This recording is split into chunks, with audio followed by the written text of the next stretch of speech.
నమస్తే. ఎన్నో విషయాలు తన అఫర్మేషన్స్ ద్వారా, టెక్నిక్స్ ద్వారా మనకి వివరిస్తూ ఉన్నారు విశ్వమణి బాబు గారు. బాబు గారు చెప్పిన ప్రతి విషయాన్ని చాలా మంది ఫాలో అవుతున్నారు. ఫాలోవర్స్ చాలా మంది ఉన్నారు. ఇంకా ఎవరైనా ఫాలో కాకపోతే లేదా బాబు గారిని ప్రత్యేకంగా కలవాలి అనుకుంటే స్క్రీన్ మీద కనపడే నెంబర్‌కి కాల్ చేయండి. ఈరోజు ఒక మంచి టాపిక్ మాట్లాడబోతున్నాను. ఎక్కడ వీడియోని స్కిప్ చేయకుండా చూడండి. నమస్కారం. నమస్తే అండి. ఇక చాలా మంది దుఃఖంతో కూడుకున్న జీవితాన్ని చాలా రోజులుగా గడుపుతూ ఉంటారు. ఆ దుఃఖం నుంచి బయటపడాలి ఎలా అని ఆలోచిస్తూ ఉంటారు. నాకు ఇలాంటి లైఫేనా, ఇదేనా నా లైఫ్ అని మాట్లాడుకుంటూ ఉంటారు. యెస్. అలా మాట్లాడుకునే వాళ్ళు బయటపడే ఛాన్సెస్ అసలు ఉన్నాయా? అలా మాట్లాడుకుంటూ ఉంటే దాంట్లోనే ఉండిపోతారు. అదే అండి. విషయాన్ని డైలీ అంటే ఏం చేస్తున్నారంటే, ప్రతిరోజు దుఃఖంతో కూడిన విషయాన్ని వాళ్ళే లోపలికి పంపిస్తున్నారు. అంటే రోజు రోజుకి విషాన్ని తాగుతున్నారని అర్థం. హ్మ్. అంటే తొందరలో వాళ్ళకి పాయిజన్ పనిచేస్తది. అంటే పనికి రాకుండా పోతారని అర్థం. ఓకే. రోజు రోజుకి అంటే ఇప్పుడు కష్టాలు, ఒక దుఃఖమో ఏదో ఏర్పడిపోయిందండి. హ్మ్. అది సృష్టిలో నువ్వు ఆలోచించే విధానాన్ని బట్టి ఏర్పరిచేసింది. హ్మ్. అది వచ్చేసింది. దాన్నే ఎందుకు డైలీ ఆలోచిస్తున్నావు? ఆ దుఃఖాన్ని ఎందుకు పట్టుకొని పీకిలాడుతున్నావు? హ్మ్. ఎందుకు దాన్ని ఆలోచించడం వల్ల డైలీ రోజు రోజుకి ఆయుష్ తగ్గుతూ ఉంటుంది నీకు. అంటే లోపలికి ఏం పంపిస్తున్నావు? నీ మైండ్‌లో ఏం ట్రైనింగ్ అవుతున్నది? విషం. హ్మ్. విషానికి సంబంధించింది అది విషమే అండి అది. హ్మ్. ఒరిజినల్ పాయిజన్ అదే. నువ్వు రోజు దుఃఖాన్ని ఇచ్చినావంటే ఒక దుఃఖం 100 దుఃఖాన్నే తీసుకొస్తది. హ్మ్. నువ్వు ఒక్కసారి పట్టుకుంటే నా 100 అని చెప్పేసాను. హ్మ్. ఇంకో ఆ దేవత వచ్చి కూర్చుంటది. నీకు ప్రతిరోజు ఏడవడానికి సూపర్ మనిషి దొరికింది నాకు. మన ఇంట్లో ఇదే పర్మనెంట్ ఇల్లు ఇదే. హ్మ్. దుఃఖాన్ని పట్టిస్తూనే ఉంటది. నువ్వు ఏడ్చుకుంటూనే ఉంటావు. హ్మ్. రోజు రోజుకి పెరుగుతూనే ఉంటది. ఏందే? హ్మ్. దుఃఖం. హ్మ్. నిన్ను ఏడిపించడానికి అది కూర్చొని వచ్చి ఉండదు. హ్మ్. దీనికి కారణం నువ్వే. ఓకే. విషం పంపిస్తున్నది నువ్వే. హ్మ్. ఎందుకు అలా పంపిస్తున్నావు? ఏం జరిగిపోయిందని? ఏం జరిగింది ఇక్కడ? హ్మ్. జరిగిందండి. ఇప్పుడు ఎంతో మంది ఉన్న ఆస్తినంతా పోగొట్టుకొని కూడా మళ్ళీ ఒక కాడ నుంచి కొత్త జీవితంలో స్టార్ట్ చేసి ఎదిగినోళ్ళు బోలెడు మంది లేదా? హ్మ్. లేదా? హ్మ్. వాళ్ళంతా వాళ్ళ ఈ విధంగా విషయాన్ని తాగనారా? ఆలోచిస్తారా? హ్మ్. ఎలాగైనా పోయిందని మళ్ళీ సంపాదించాలని ఆలోచన పెట్టినారు కాబట్టి తీసుకొని వెళ్తాది అక్కడికి. హ్మ్. నువ్వు ఉన్న కష్టాన్ని వదులుకోవాలి. హ్మ్. జరిగింది కదా! ఏదో జరిగిపోయింది కదా! దాన్ని పక్కన పెట్టు. హ్మ్. పక్కన పెట్టు. టచ్ అవుతూనే ఉంటది. టచ్ అవుతున్నా గానీ సృష్టికర్త నువ్వే. సృష్టించుకోవాలి. మళ్ళీ పాజిటివ్‌గా మార్చుకోవాలి. హ్మ్. లేదు ఇది గాదు. ఏదో ఒక మార్గం పుడతది. నేను ఏదో ఒకటి చేస్తాను. నా వల్ల అవుతుంది అనేసి పోతా ఉండు. దీన్నంతా దీంట్లో నుంచి బయటపడాలంటే, ఆ దుఃఖంలో నుంచి బయటపడాలంటే నీతో నువ్వు మాట్లాడాలి. హ్మ్. నీతో నువ్వు మాట్లాడాలి. అది పోవాలి బయట. అది ఎళ్ళిపోవాలి. బయటెళ్ళిపోవాలి. హ్మ్. మనసులో కూరుకుపోనది. మైండ్‌లో కూరుకునేసింది. అద్దం పెట్టుకోండి. అద్దం ముందు నిలబడండి. హ్మ్. ఎందుకు ఇలా ఉన్నావు? ఏం జ్యోతి ఏమైంది? ఏం జరిగింది? ఎందుకు ఇలా ఉన్నావు? హ్మ్. ఇక ఇది జరిగిందంటే ఇదే మన జీవితం. జరిగిందంటే నీ మంచి కోసమే. హ్మ్. అంటే ఇప్పుడు నువ్వు మేల్కొంటావు. ఇన్నాళ్ళు మేల్కోవాలని నువ్వు. హ్మ్. ఇప్పుడే కదా మేల్కొన్నావు. ఇది జరిగింది దాని కాబట్టి నువ్వు మేల్కొన్నావు. హ్మ్. ఇంకా నీ జీవితం అద్భుతంగా ఉండబోతది. హ్మ్. ఎందుకు ఇలా ఉన్నావు? పక్కన పెట్టు. ఉన్నతంగా ఆలోచించడానికి మాట్లాడు. హ్మ్. ఏదో ఒకటి సాధించాలి. నేను ఏదో ఒకటి చేయాలి. అది ఏది? ఏది చేస్తే నేను బాగుపడతాను. ఏది చేస్తే నేను దీంట్లో నుంచి బయటపడతాను. నేను మంచి జీవితాన్ని అనుభవించాలి అనేసి పాజిటివ్‌గా ఆలోచించుకోవాలి. హ్మ్. మాట్లాడుకో. అద్దంలో మాట్లాడుకో. నీతో నువ్వు మాట్లాడుకో. ఎవరు లేనప్పుడు మాట్లాడు. బయట మాట్లాడినా పిచ్చోళ్ళు అనుకుంటారు. పక్కన వాళ్ళు ఏదో అనుకుంటారని భయపడతారు మీరు. హ్మ్. పక్కన వాళ్ళు అనుకున్నా భయపడేది లేదు. ఎవరు అనుకున్నా భయపడకూడదు. అప్పుడే రైట్. మనం ఎదుగుదల స్టార్ట్ అవుతది. హ్మ్. నువ్వేం చేస్తావు? ఇక్కడ అనుకుంటున్నావు. ఇక్కడ మిర్రర్‌లో ఏమనుకుంటున్నావు? ఇలా నువ్వు ఎవరు లేదు కాబట్టి నీతో నువ్వు మాట్లాడుకో. ఇలా హ్మ్. మాట్లాడుకోవడం వల్ల డైలీ ట్రైనింగ్ అవుతుంది. హ్మ్. రోజు రోజుకి నీకు కొద్దిగా మార్పు ఏర్పడుతది నీ మైండ్ ద్వారా. నీ హ్మ్. మైండ్ ద్వారా ట్రైనింగ్ అయిపోయి మార్పు ఏర్పడుతది. నిజంగానే కూర్చొనప్పుడు ఈ దుఃఖాన్ని ఆలోచించమంటదు. అప్పుడు హ్మ్. పడదు. హ్మ్. ఎందుకు అది అవసరం లేదు. ఏదో ఒకటి సాధిస్తాను. నా వల్ల అవుతుంది. హ్మ్. అవుతుంది అనే ఆలోచన పుడతది. అంటే విషయం అనేది మర్చిపోతది. ఆ విషయం లోపల దుఃఖాన్ని పంపిస్తున్నవే. హ్మ్. ఇప్పుడు ఇంకొక దేవత కూర్చొని ఏడిపిస్తే దానికొచ్చినది. హ్మ్. ఆమె కూడా ఉండదు నీ దగ్గర. నువ్వు హ్మ్. పాజిటివ్‌గా మారినప్పుడు ఆమె కూడా వెళ్ళిపోతది. జారుకునేస్తది. హ్మ్. అందుకే ఇద్దరు చెప్పాను. ఒకటి నెగెటివ్, ఒకటి పాజిటివ్. హ్మ్. పాజిటివ్ పట్టుకుంటది. నెగెటివ్ వెళ్ళిపోతది. హ్మ్. ఇలా ఆలోచించి నీతో నువ్వు మాట్లాడినప్పుడు నీ ఇన్నర్ మైండ్ ట్రైనింగ్ అవుతా ఉంటది మళ్ళీ. రైట్. ఇన్నాళ్ళు వచ్చి విషయాన్ని ఇచ్చినావు. హ్మ్. అది విషయంతోనే పంపిస్తాను అనింది. హ్మ్. అది దుఃఖాన్ని పక్కన పెట్టేసి పాజిటివ్‌గా నీతో నువ్వు మాట్లాడు. అది రిలీఫ్ అవ్వాలండి. మైండ్‌లో నుంచి బయట వచ్చేయాలి అది. హ్మ్. లేకపోతే బయట రాదు. హ్మ్. బయట రాకపోయిందంటే నువ్వు ఆలోచించలేవు. హ్మ్. అది రాలేదు. అందుకే చెప్తా ఉంటారు.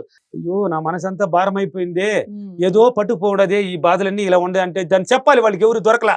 హ్మ్. బయట చెప్పేయాలి వాళ్ళకి ఎవరు దొరికితే చెప్పాలి. ఎవరు పోతారని కూడా చూస్తుంటారు కొంతమంది. ఏదైనా జరిగితే అప్పుడే చెప్పేయాలి కొంతమందికి ఆలోచనలన్నమాట. హ్మ్. అది చెప్పకపోతే వాళ్ళకి నిద్ర పడదు. ఓకే. అది ఏది చెప్పాలి అనేది కూడా తెలియదు మళ్ళీ. అన్నీ చెప్పేస్తారు. అలా ఉండకూడదు. హ్మ్. నీతో నువ్వు చెప్పుకో. ఆ దుఃఖాన్ని ఎవరితో చెప్పకూడదు. ఎవరితో రైట్. షేర్ చేయకూడదు. హ్మ్. నీతో నువ్వు షేర్ చేసుకో. నీతో మాట్లాడడానికి ఒక వ్యక్తి కావాలి కదా! హ్మ్. చెప్పాలి కదా! హ్మ్. ఆ దుఃఖాన్ని అంతా బయట పంపించాలి కదా! హ్మ్. అది అర్థంలో జరుగుతుంది. రైట్. నిలబడు. నీతో నువ్వు మాట్లాడు. ఓకే. ఏం మాట్లాడు. టెక్నిక్ చేయాలంటారు నిలబడి? అదే నిలబడినప్పుడు నిన్ను గురించి గొప్పగా చెప్పుకున్నాళ్ళు. హ్మ్. ఫస్ట్ పోతానే గొప్పగా చెప్పలేవు. ఎందుకంటే విషయం పంపించి నెగిటివ్లో ఉన్నావు కదా, పోయేసి మాట్లాడు. ఎందుకు ఇలా ఉన్నాను, ఏమైంది, నాకు ఇది జరిగిందంటే మంచి కోసమే కదా, ఎందుకు చెడ్డ ఇది, ఎందుకు దీన్ని పట్టుకొని నేను పీకిలాడాలి, ఇది జరిగితే ఎంతేనా నా జీవితం కాదు, ఎంతైనా ఉంది కదా, ఏమి దీంట్లో నుంచి నేను బయట రాలేనా, వస్తాను, నా వల్ల అవుతుంది. ఇలాంటి మాటలు మాట్లాడండి, మీతో మీరు మాట్లాడండి. మాట్లాడక తినగా తీయకుండా అన్నట్టు మాట్లాడే కొద్ది రిలీఫ్ అవుతుంది మైండ్లో నుంచి. తర్వాత నీ గురించి గొప్ప పొగుడు, నిన్ను నువ్వు పొగుడుకో. నేను సాధించడానికి పుట్టాను, నేను సాధిస్తాను, నాకు ధైర్యం ఎక్కువ, తెలివి ఎక్కువ, నేను అదృష్టవంతురాలిని, ఏ పని అయినా చేయగలను, నేను ఎలాగైనా ఎదగలను. ఇలాంటి మాటలు నీ గురించి నువ్వు చెప్పుకో.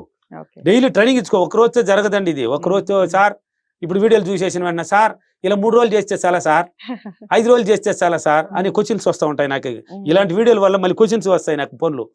ఏమ్మా నీ మైండ్లో ఉండేది పోయేదాకా చెయ్యమ్మా, దినము డబ్బు వస్తే వద్దంటావంట. లేదు సార్ వద్దాను సార్ అంటే దినము చెయ్యమే, దినము డబ్బు ఇస్తే మాత్రం వద్దనవు కదా. దినము చేయడానికి రోజులు ఎందుకు లెక్కేస్తావు? ఎందుకు రోజులు లెక్క పెట్టమంటామంటే 21 రోజులు ఎందుకు చెప్తాం తెలుసా? నీ ఇన్నర్ మైండ్ ట్రైనింగ్ అవుతుంది. మళ్ళీ నిన్ను మానుకోనిదు. బొరి ఇదేది బాగుంది, నేను ఫ్రీగా ఉన్నానే, కొంచెం యాక్టివ్గా ఉంది, నా మనసులో భారం లేదే, కొంచెం యాక్టివ్ వచ్చేస్తుంది. అప్పుడు 21 రోజుల తర్వాత మళ్ళీ కంటిన్యూ చేసినామంటే 45 రోజుల లోపల సక్సెస్ లో కూడా పడతావు. ఆటోమేటిక్ పాజిటివ్గా వచ్చేస్తుంది నీ మైండ్. ఇలా మాట్లాడుతూ ఉండాలి. అందుకే ఫీడ్బ్యాక్లు చూడండి, ఇవన్నీ ఎలా జరుగుతున్నాయి, మీరు అడిగిన ఆన్సర్లకు ఉన్నాయి. వాళ్ళ కష్టాల్లో చనిపోవాలి అనుకున్న వాళ్ళు ఏం చెప్తున్నారు. వైజాగ్ ఫీడ్బ్యాక్ చూడు, నా క్లాసులో ఉన్నాయి కదా. వైజాగ్, రాజమండ్రి, హైదరాబాద్, విజయవాడ, అనంతపూర్, కర్నూలు, తిరుపతి, బెంగళూరు అన్ని సిటీలో ఉన్నాయి కదా. వైజాగ్లో చూడు, విజయవాడలో చూడు, హైదరాబాద్లో చూడు, రాజమండ్రిలో చూడు. చనిపోవాలనుకుంటే వాడు విశ్వమణి బాబు ఎలా కాపాడాడు అనేది వాళ్ళే చెప్తున్నారు లైవ్ లో. ఏం చెప్తున్నారు? చనిపోవాలి, ఇంకింతే నా జీవితం అని డైలీ కుంగిపోతున్నాడు ఇంట్లో. నువ్వు చెప్పినట్టు విషయం డైలీ విషయం తాగుతున్నాడు, విషయాన్ని దంచుకునేసి ఇంక సరిపోవాలనుకున్నాడు. తర్వాత వీడియోలో ఏదో టచ్ అవ్వడం ఆ సృష్టి ధర్మం అండి. నీకు ఎప్పుడు పంపించాలన్నా, నీకు ఎలా పంపించాలన్నా చేస్తుంది. నిన్ను ఎలా టచ్ చేయాలి, ఎవరితో టచ్ చేయించాలని కూడా టచ్ చేయిస్తుంది. కొత్త వ్యక్తులు కూడా పరిచయం చేయిస్తుంది నీతో. నీ ఎదగడానికి అంటే ఇది కాదు నీ జీవితం ఉందిరా అని తెలియజేస్తుంది. నా వీడియోలు చూడడం ఏంది, నాతో ఊరు బయట వచ్చి నాతో మాట్లాడడం ఏంది, అరవడం ఏంది, ఏడవడం ఏంది, నేను చెప్పించడం ఏంది, ఆయన ఎలా సంపాదించుకుంటున్నాడని లైవ్ లో ఉంది. కాబట్టి ఏదైనా సాధ్యం. నీతో నువ్వు మాట్లాడు, ఆలోచన మార్చుకో, నీ ప్రవర్తన మార్చుకో, కొంచెం నీట్గా తయారవు. ఆ దుఃఖం పోతుంది, విషయం అనేది దూరం వెళ్తుంది, పాజిటివ్కి వచ్చేస్తుంది మైండ్. అప్పుడు ఏదో ఒకటి నీకు రూపం నీ మైండ్ ద్వారానే పుట్టుకొస్తుంది. ఇది చెయ్యాలి అని పుట్టుకొస్తుంది, దాన్ని చేసి పారి ఎదుగుదలని స్టార్ట్ అయిపోతుంది. అంటే రోజు మనం దుఃఖాన్ని పట్టించడం అనేది విషం తాగినట్టే లెక్క, రోజు కొద్దిగా తాగినట్టే లెక్క. విషం అంటే దుఃఖంతో డైలీ ఎవరైతే కురుకుపోతుంటారో రోజుకు ఒక చుక్క తాగినట్టే లెక్క అనుకోండి. డైలీ ఒక డ్రాప్స్ లోపల పంపిస్తున్నారు, విషం మీరే పంపించుకుంటున్నారు. ఈ రోజు పెరగడం కొద్దా ఒక రోజుకే మనం ఇంకా ఈ జీవితం వద్దు, ఇంకా ఆత్మహత్య నువ్వే, దీనికి కారణం నువ్వే అంతే. విషయం లోపలికి వెళ్ళి ఉన్నది కాబట్టి తీసుకెళ్ళి వెళ్తుంది. విషయం తాగేసినావు, పుల్లు అయిపోయింది, పదంబా గాడి పదంబా కాటికి. ఇది అవసరమా మనకి, దాన్ని పక్కన పెట్టు. ఇలా నీతో నువ్వు మాట్లాడు, ఇలా చెయ్యి, జీవితం అద్భుతంగా ఉంటుంది. ఓకేనా? టెక్నిక్ చెప్పండి. Thank you. ఈ రోజు అఫర్మేషన్, నేను ప్రతిరోజు నేను మాట్లాడి పాజిటివ్గా ఆలోచించి నేను అన్ని విధాలుగా పాజిటివ్గా వచ్చి నేను కోరుకున్న జీవితాన్ని చాలా సులభంగా పొందినందుకు డబ్బులకే విశ్వానికి చాలా చాలా కృతజ్ఞతలు. Thank you universe, thank you money. So success కి ఫార్ములా చెప్పేశారు. ఒక రకంగా మనం ఏదైతే ఆలోచిస్తామో అదే మనకు జరుగుతుంది. మనం ఏదైతే థింక్ చేస్తామో, మనం ఏదైతే గట్టిగా నమ్ముకుంటామో అది 100% మనకి రావాల్సిందే. ఈ విషయాలు చాలా మంది చాలా రకాలుగా చెప్తూ ఉంటారు. విశ్వమోహన్ బాబు గారు, మీరు క్లారిటీగా చెప్పారు, పాటించి చూడండి. ఒకవేళ ఈ టెక్నిక్ అర్థం కాలేదు అంటే ఏంటి ఎలా అనేది కనుక్కోవాలి అంటే స్క్రీన్ మీద కనపడే నెంబర్కి కాల్ చేయండి, తప్పకుండా మీకు అపాయింట్మెంట్ లభిస్తుంది. వీడియోని లైక్ చేసి షేర్ చేయండి, ఛానల్ని సబ్స్క్రైబ్ చేసుకోండి. మరో వీడియోతో మళ్ళీ మీ ముందుకు వస్తాను. నమస్తే.